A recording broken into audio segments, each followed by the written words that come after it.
Do you often forage things you see on the internet but aren't sure how to actually use them in the kitchen?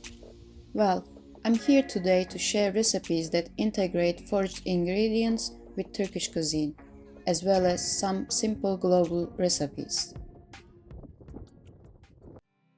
Nettle Cordial. Nettle Cordial is a natural drink that provides antioxidant, anti-inflammatory, immune supporting, and digestive regulating benefits. It contains vitamins and minerals that contribute to overall health, helping to strengthen immune system, reduce inflammation, support digestion, and promote detoxification. With its simple recipe, Nettle Cordial can be your go-to drink. Here is what you need: 100 grams of nettle, 1 liter water, 500 grams of sugar, zest and juice of a large lemon. If you want to achieve a pinkish color, use the juice of 2 lemons instead of 1. Bring the water to a boil and add the sugar. Stir until the sugar dissolves. Add the lemon juice and zest, then let the mixture simmer for 3 minutes. Meanwhile, rinse the nettles and prepare your bottle. Use a glass bottle or a jar. Pour the hot syrup over the nettles in the bottle and seal it tightly.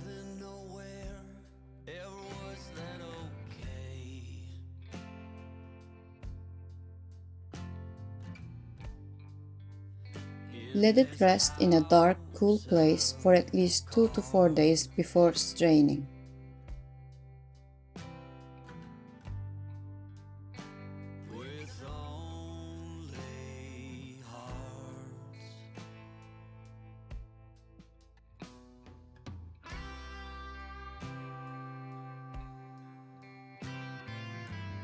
Press the nettles against the sieve to extract all the goodness.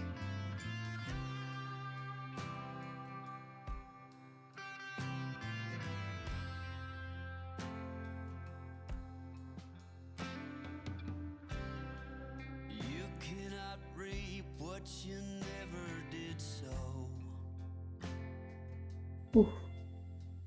You get a very sweet taste and of course a very strong lemon taste. You get the smell and hint of nettle.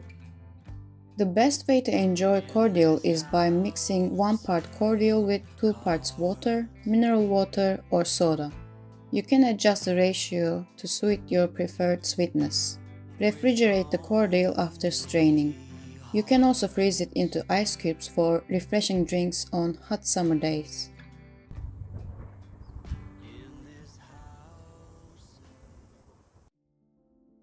Nettle pudding, Yaglas. Have you ever tasted nettle pudding? In Turkey, especially along the northeast coast, this dish is called Yaglas, which means oily dish. It is a common cooking practice in that region. Although its consistency resembles pudding, it is savory rather than sweet. These measurements are for 1 person, but you can adjust the amounts accordingly. Start by preparing the nettles.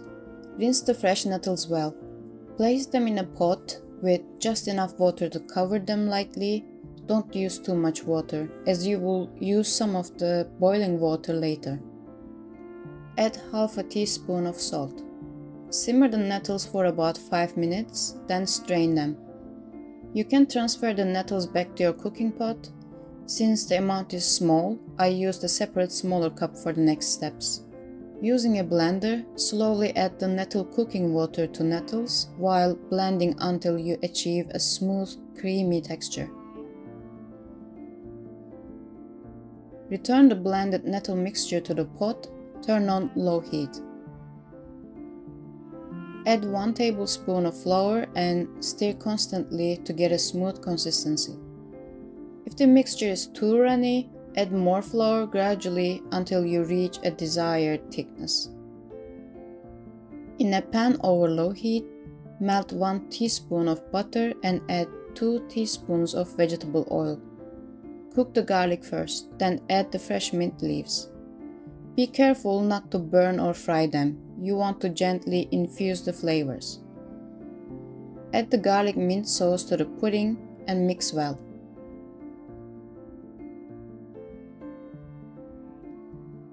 Pudding is ready to eat hot, but ideally let it cool for 2 to 3 hours. Traditionally, it is served with milk poured on top.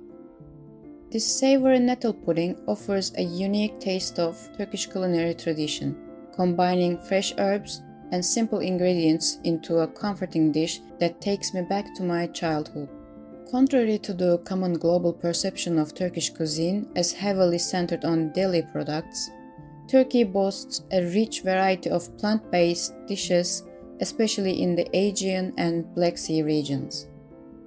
I am committed to sharing these traditional recipes alongside what I forage here in Norway, blending flavors and cultures in a unique way. If you are curious about what's coming next, don't forget to hit that subscribe button.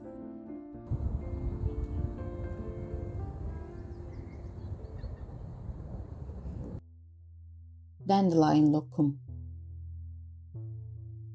I'm so excited to present you this recipe. The flower of the dandelion plant is my absolute favorite. You can make jam, honey, cordial, pastry, tea, or eat it raw in your salads. My goal is, though, infuse it into a Turkish delicacy, lokum, also known as Turkish delight. I wanted this recipe to incorporate dandelion as much as possible, so the first thing I made was dandelion sugar. To prepare it, add only the yellow parts of the dandelion flowers to a food processor or a smoothie maker along with sugar. Blend well until you achieve a homogeneous mixture.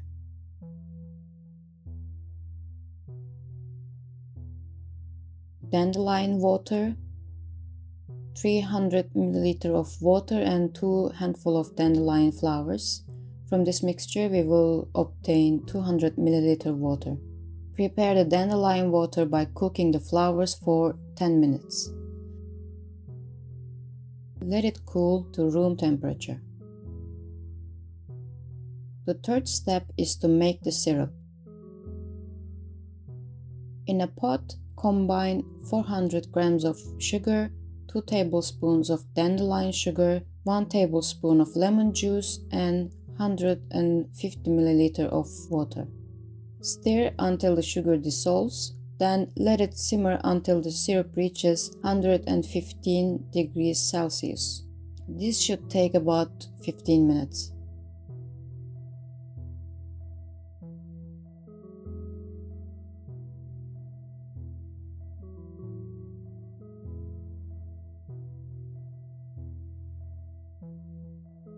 Meanwhile, prepare the starch mixture by mixing 200 ml of dandelion water you prepared earlier with the starch until the starch dissolves.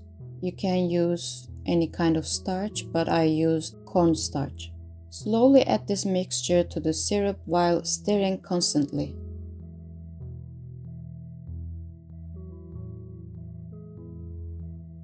From this point onward, you will need to keep stirring frequently for 50 minutes. This step is very important and taught me a very valuable lesson. First, there is no shortcut to this cooking process. Slow cooking on low heat helps blend all the ingredients while evaporating the liquid, which is crucial for making lokum. If you turn off the heat too early, as I did, you end up with something too sticky instead of solid cubes of Turkish delight. The starch and powdered sugar you use in the next step will stick to and be absorbed by lokum, altering its taste, so do not try to cut this step short.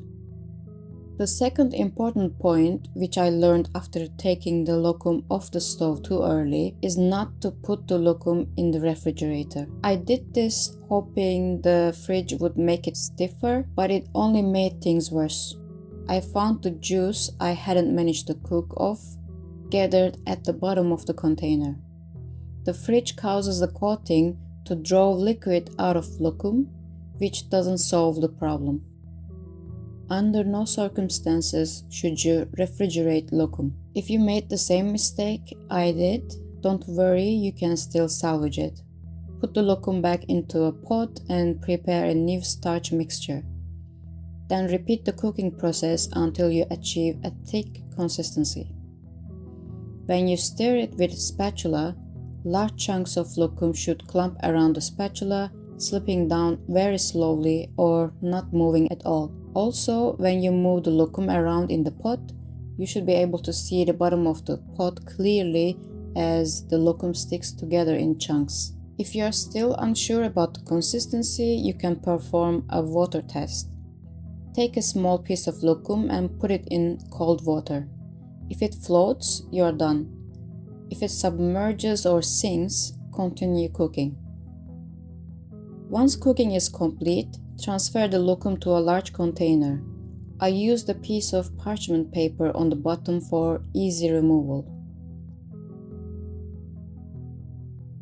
To level the top, wet your spatula to prevent sticking. Let it cool for 1 to 2 hours, then cover the container with a kitchen towel to keep the dust out. Let it rest at room temperature in an open space for 24 hours. The next day, prepare a coating mixture of starch and powdered sugar. Slice the lokum into your preferred size and coat the pieces in mixture. Your Turkish delight is now ready. You can store it in a container for up to 3 months, but it's best enjoyed within the first month.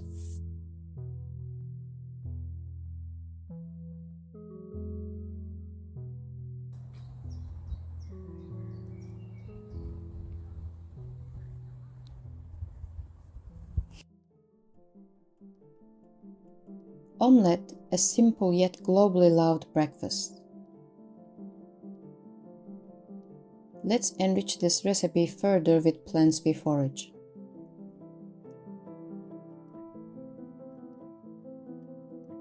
In this omelette, I used plantain flower heads and ground elder leaves.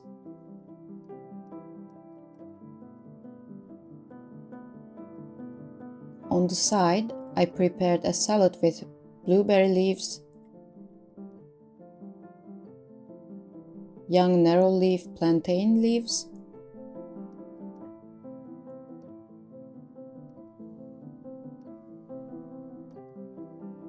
mint and lettuce. If you have, you can replace the mint with red dead nettle or any other wild mint varieties, and the lettuce with young dandelion or primrose leaves. For the seasoning, I used the salty spiced oil from a feta cheese jar.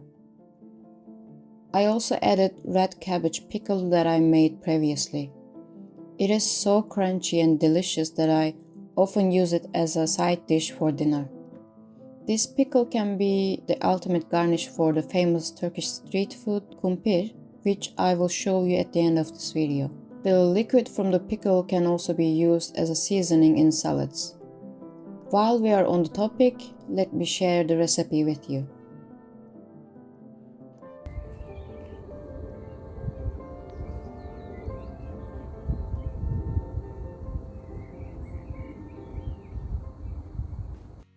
Simple yet delicious pickled red cabbage. In a medium saucepan, combine the water, apple cider vinegar, sugar and salt. Cook over medium heat until the mixture starts to boil. Meanwhile, chop the red cabbage into medium-sized pieces. Avoid chopping it too finely. Fill sterilized jars with the chopped cabbage, pushing them tightly into the jar. Then add the garlic cloves and bay leaf to each jar. Pour the hot vinegar mixture over the cabbage, filling the jars to the top. Close the lids tightly and let the jars cool to room temperature. Once cooled, refrigerate the jars. I use 1 garlic clove and 1 bay leaf to each jar. After opening a jar, consume the contents within 2 weeks while keeping it refrigerated. This pickled cabbage can be enjoyed as a side dish or added to salads, burgers, hot dogs, tacos, and even kumpir.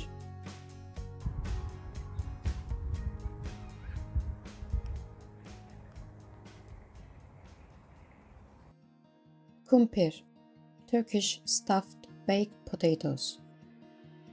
Kumpir is a popular fast food dish consisting of a baked potato with various fillings. It is believed to have come from the former nation of Yugoslavia. Kumpir gained popularity in Turkey during 1980s, becoming a beloved street food, especially in Istanbul. The dish involves baking a large potato until soft, then mixing the inside with butter and cheese before adding a variety of toppings like vegetables, sausages, and sauces according to personal taste.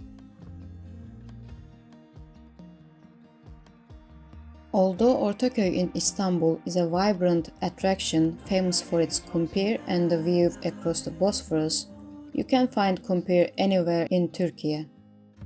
To be frank, it is one of my favorite street foods.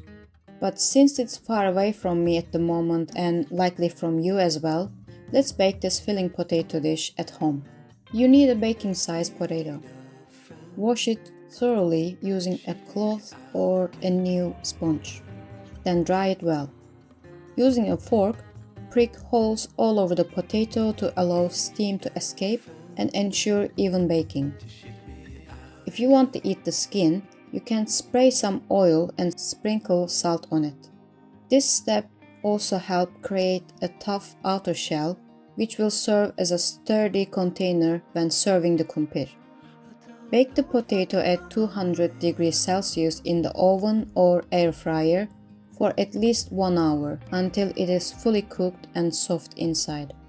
Once the potato is baked, carefully cut it in half lengthwise. Using a fork, mash the inside of each half, mixing it thoroughly with butter and melting cheese until creamy and smooth. Next, add your choice of fillings. For this recipe, I used sausage cooked in tomato sauce, spiced sautéed minced meat, green and black olives, which are my favorites, corn, and pickles. These fillings bring a wonderful variety of flavors and textures to the kumpir.